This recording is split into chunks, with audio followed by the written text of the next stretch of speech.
हाय, तो फिर से इस मेरे नए वीडियो में आप सभी का स्वागत है।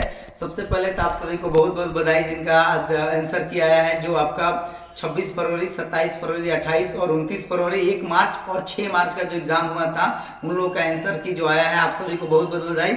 जी हाँ, हम लोग बात करने वाले हैं कि आपका जो आंसर की आया है उसको आपत्ति जो कर रहे हैं आप लोग, कौन कौन से क्वेश्चन पे आपत्ति करना चाहिए, कौन कौन से क्वेश्चन गलत है, साथ में आपका जो ऑप्शन है वह विभाग के तरफ से बहुत छोटे छोटे ऑप्शन को गलत दिया गया है उसका, तो आपको ऑब्जेक्शन करना चाहिए। देखिए, सबसे पहले तो आप मेरे चैनल पर नए हैं तो चैनल को सब्सक्राइब कर लें, क्योंकि हम लोग वीडियो के अंत तक बात करने वाले हैं, एक एक पॉइंट पे बात करने वाले हैं कि कैसे आपत्ति करना है, और साथ में हम लोग देखेंगे कि नंबर कितना तक बढ़ सकता है और कितना तक घट सकता है। उसको नॉर्मलाइजेशन हम लोग जो बोलते हैं, मानकीकरण बोलते हैं, मानकीकरण जो हम लोग उसको समझेंगे, साथ में हम लोग देखेंगे कि ऑब्जेक्शन करेंगे। सबसे पहले हम लोग आते हैं ऑब्जेक्शन कैसे करेंगे, उस पर बात कर लेते हैं। वीडियो पे आप अंत तक बने रहिए। चलिए देखते हैं।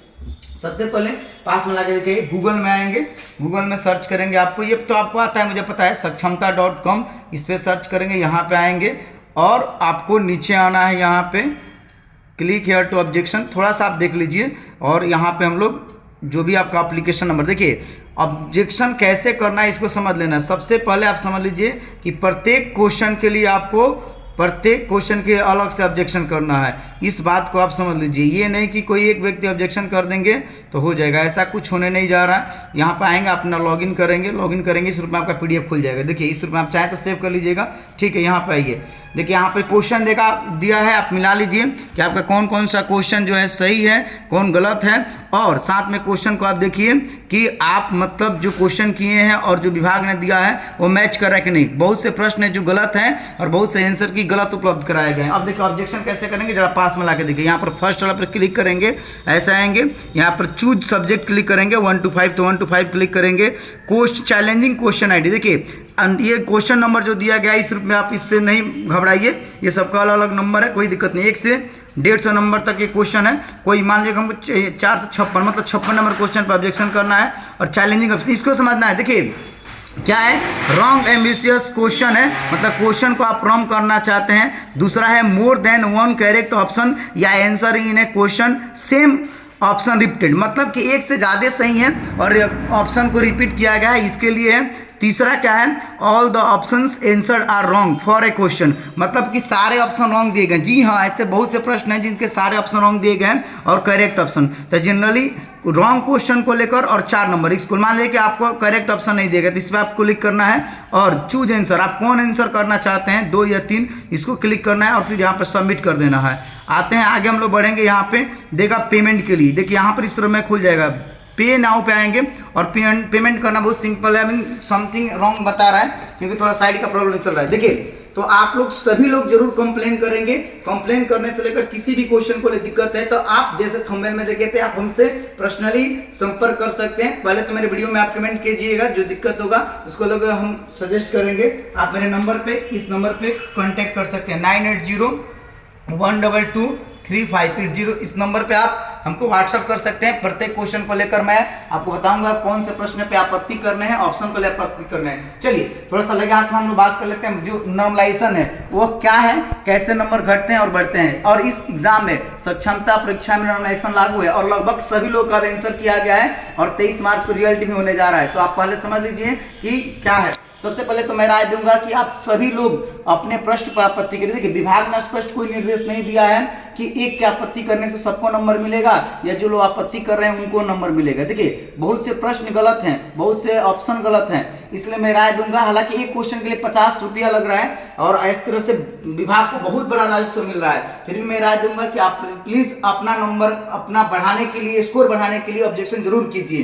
तो आप लोग एक एक क्वेश्चन को बहुत बारीकी से जांच कीजिए, ऑब्जेक्शन कीजिए। कोई दिक्कत हो रहा था मेरे नंबर पर कांटेक्ट कर सकते हैं। चलिए, नॉर्मलाइजेशन क्या समझते हैं, हमने ओवरऑल एक बनाया है जिससे यहाँ पर शिफ्ट 1 का मैंने कुछ 5 स्टूडेंट का डिस्कस किया है और यहाँ पे आपका शिफ्ट 2 है। चलिए, हमारे पास 5 कैंडिडेट मोहन, राम, शीला, सचिन, कोमल है, जिससे एक का नंबर आया 130 नंबर, एक का 120 number, 80 number, 9 number, 90 number, 100 number. मतलब ये शिफ्ट 1 में जो एग्जाम हुआ था इसका पेपर थोड़ा सा आसान था। देखिए, नॉर्मलाइजेशन इसलिए जरूरी है कि जो आपका एग्जाम होता है कई बार शिफ्ट, बहुत सारे शिफ्ट का पेपर आसान हो जाता है और कई बार अधिक शिफ्ट का पेपर हार्ड हो जाता है। मान लीजिए कि विभाग अगर रिजल्ट देता है तो जाहिर सी बात है जिस शिफ्ट का पेपर आसान था उसमें ज़्यादा लोग अटेम्प्ट करेंगे और जिस शिफ्ट का क्वेश्चन पेपर हार्ड था वहाँ पे अटेम्प्ट कम होगा और जब कट ऑफ निकलेगा तो अधिक प्रश्न जो किए होंगे उनका स्कोर हो जाएगा, रिजल्ट बन जाएगा।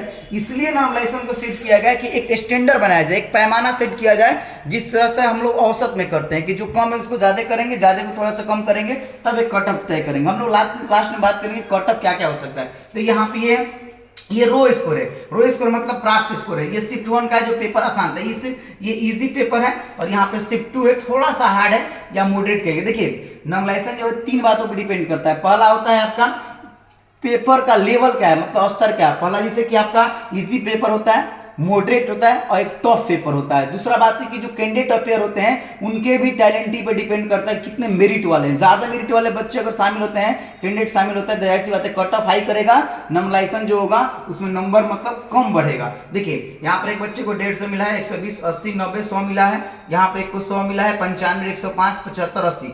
नॉर्मलाइजेशन कैसे निकाला जाता है, सबको ऐड कर देंगे, सबको ऐड हमने कर दिया है और इसको औसत निकालेंगे। क्या करेंगे, औसत, यस औसत निकाले क्या है, सबको जोड़ के 5 से भाग देंगे। इसका औसत 104 आया है, यहाँ पे हमने जोड़ा है 455 नंबर, इसका औसत कितना है, 91 आया है। नॉर्मलाइजेशन मतलब एक तरह से समझिए कि ये औसत ही होता है, जी हाँ औसत ही होता है। और फाइनली हम लोग शिफ्ट 1 और शिफ्ट 2 का निकाल कर औसत निकालें, दोनों शिफ्टों का औसत निकालें। 104 यहाँ पे, 91 यहाँ पे, दोनों को जोड़े हैं, ये हो गया आपका 104 और 91 हो गया 195/2 और यहाँ पे देखिए यहाँ पे 97.5 है। तो देख सकते हैं यहाँ पर 97.5 आया है, जबकि इस शिफ्ट का एवरेज 104 था जो डाउन हुआ है 97.5 से और यहाँ पे 91 था जो अप हुआ है 97.5 से। तो आप समझ सकते हैं कि यहाँ पे प्लस होगा 6.5 का और यहाँ पर माइनस हो रहा है 6.5, मतलब कि इस जो पेपर हार्ड था वहां पे नंबर बढ़ेगा, यस ज्यादा नंबर बढ़ेगा। देखिए जिस शिफ्ट का पेपर हार्ड होता है मतलब जहां पे नंबर कम आ रहता है, जिन शिफ्ट के लोगों का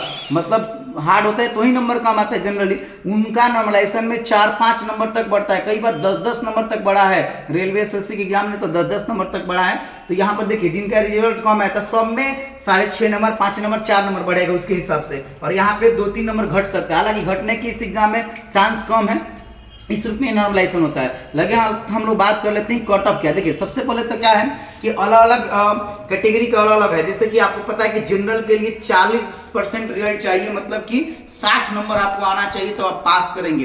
दूसरी क्या बात है कि ओबीसी के लिए 36.5% चाहिए, मतलब अंक में 55 नंबर चाहिए, कम से कम 55 नंबर चाहिए तो आप पास करते हैं। और SC ST बाकी सभी फीमेल के लिए आपको 32% रिजल्ट चाहिए, बोले तो आपको 48 नंबर चाहिए। इस रूप में आपको नंबर मिलता है तो आप पास करते हैं। अब बात है कि कट ऑफ क्या किया जा सकता है। देखिए तो सबसे पहले आप तो पास कर जाते हैं, उसके बाद कट ऑफ की हम लोग बात कर लेते हैं।